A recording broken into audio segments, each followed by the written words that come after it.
How far would you go for the ultimate truth? Would you lie? Would you steal? Would you burn it all down to protect your beliefs? On July 8, 1977, the streets of Washington, D.C. were shattered. Not by foreign spies, but by an army of its own. Over 130 FBI agents launched a military-style raid on 2 unassuming buildings. Their target wasn't a cartel. It wasn't the mafia. It was a church. The Church of Scientology. Inside a breathtaking site, tens of thousands of stolen government documents, top-secret memos from the IRS, the CIA, the Justice Department, the largest infiltration of the US government in history. And it was all orchestrated by a science fiction writer who had gone to war with America. This is the story of how a tax dispute ignited a paranoid crusade led by followers who believed they were saving the world by becoming the very villains they feared.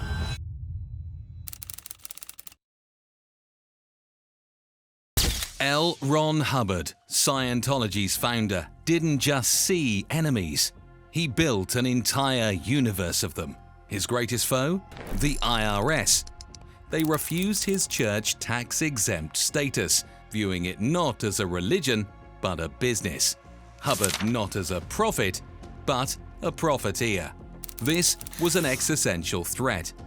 Without tax exemption, his empire was just a corporation, and he was just a CEO.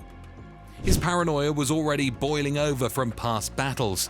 Years earlier, the FDA had raided Scientology, seizing their so-called spiritual technology, the e-meter. They declared it a fraudulent medical device, cementing Hubbard's belief in a vast government conspiracy against him. To combat these perceived threats, Hubbard created the Guardian's Office, a shadowy intelligence agency within Scientology designed to protect the church by any means necessary. In 1973, Hubbard issued a directive from C, Operation Snow White. The goal was insane: find and destroy every negative file on Scientology from every government agency on Earth. The legal approach was too slow for a man who believed the world was against him. The mission turned illegal. He put his wife, Mary Sue, in charge. She assembled a team of young, brainwashed, devoted followers. This operation would soon hinge on 2 inexperienced kids who were about to become pawns in a game they never understood. Meet Gerald Wolfe, codename Silver, and Michael Meisner. Not trained commandos, they were clerk typists. Their mission? Walk into the lion's den, the heart of US government. Using fake resumes, they did the impossible. Wolfe landed a job at the Coast Guard, and then, unbelievably, inside the IRS itself. Meisner embedded deep within the US Attorney's Office. They were in. Their life became a perfect double act. By day, quiet, efficient bureaucrats. By night, ghosts. They stole documents, copied keys, and mapped the routines of every security guard. Their access was a 5-alarm national security nightmare. They pulled off stunning heists. They burglarized an FDA attorney's office, stealing the very files from their own case. They infiltrated the US Department of Justice. Each success was a hit of adrenaline, making them feel like untouchable spies in a cheap thriller. The high-risk order came down. Bug an IRS conference room. For this, they called in a specialist, Mitchell Herman, a Guardian's Office agent uniquely skilled in black bag operations.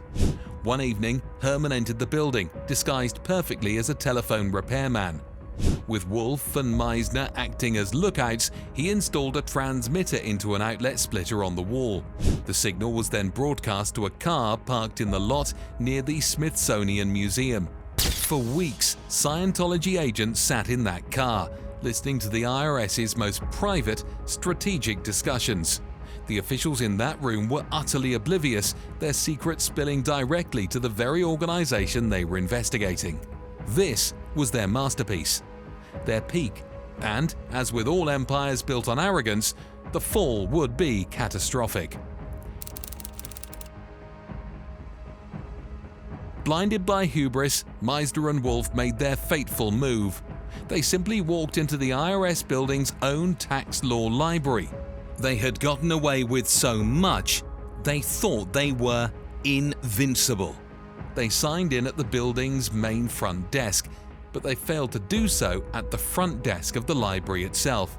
A sharp security guard, Johnson, noticed the breach immediately. He stopped them cold, his voice firm as he warned them not to return unless they had proper authorization. It was a direct order, a clear line in the sand. They arrogantly chose to cross it. Days later, they returned. This time, they had signed their own arrest warrants. Guard Johnson was ready. He immediately called the library's head clerk, Penny Farthing, who knew something was deeply wrong. Without hesitation, she informed the FBI. The agent who arrived was Special Agent Christine Hansen, a woman whose sharp instincts and dogged persistence would change everything. She questioned them right there in the hallway, her eyes missing nothing. Their stories were flimsy, their nerves visibly fraying under her calm professional gaze. With no immediate legal reason to hold them, she let them go with a stern warning. But as they walked away, Agent Hansen knew. She knew the fear in their eyes wasn't just about a library pass. It was the fear of a house of cards about to collapse. She opened a file and she began to dig. The hunter was now on the scent, and the prey had just made their first and last mistake. The net was closing. Months later, Agent Hansen was conducting routine business in a federal building when she saw a familiar face in the crowd. Gerald Wolf, a low-level Coast Guard clerk who had no business being in the halls of this agency. The coincidence was impossible. In a flash, Hansen moved, arresting him on the spot. Under the immense pressure of interrogation, Wolf's resolve shattered. He broke, and he gave up Michael Meisner. The first domino had been tapped. The Guardian's office launched into panic mode. Their solution? Make Meisner vanish into thin air. But how long could they hide a man who knew all their secrets? They hid him in a series of safe houses, dyed his hair, and gave him new glasses and identities. They tapped his phone and followed his every move. For Meisner, this wasn't protection. It was a gilded cage. He was the designated fall guy, and the paranoia became a suffocating weight. He managed one escape, but they found him and manipulated him into returning. He was a prisoner in the very revolution he helped build. Then, one night, gathering all his courage, he knew he had to run for good. He squeezed through a bathroom window, took 2 buses across the city, his heart hammering against his ribs. He found a payphone in a dusty, neon-lit bowling alley, inserted his coins, and dialed the FBI.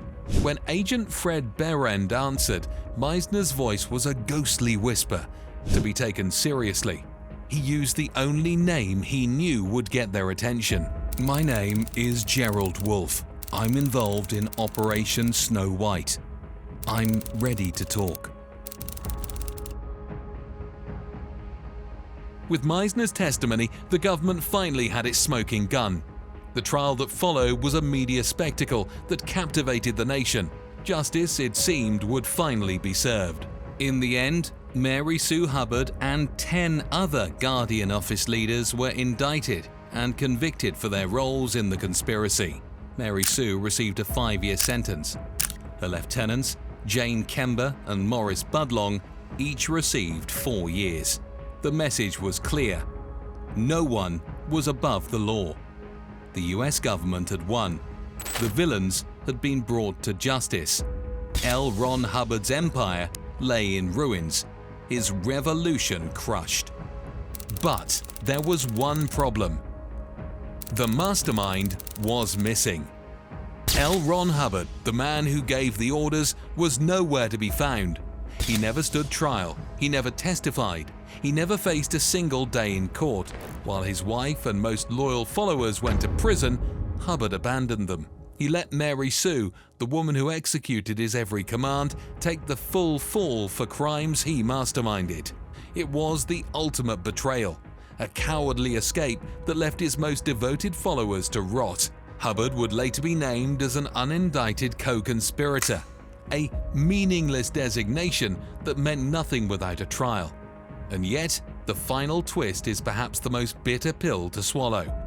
Through a series of appeals, not a single one of those convicted served their full sentence. Every operative was free by the early 1990s. Hubbard himself died in 1986, a free man, never punished for his crimes. But the ultimate victory didn't belong to the government. In 1993, the IRS, the very agency Scientology had declared war on, did the unthinkable. They granted the Church of Scientology full tax-exempt status. The organization, convicted of the largest infiltration of the US government, was not just free, it was now officially recognized, powerful, and protected. So, we're left with a haunting, uncomfortable truth. The government won the battle, but did it lose the war? When an organization can infiltrate its own government, see its leaders convicted, and still emerge more powerful than ever, what does that say about justice? What does that say about power? The mastermind never stood trial. The operatives walked free. The church was rewarded. Who actually won?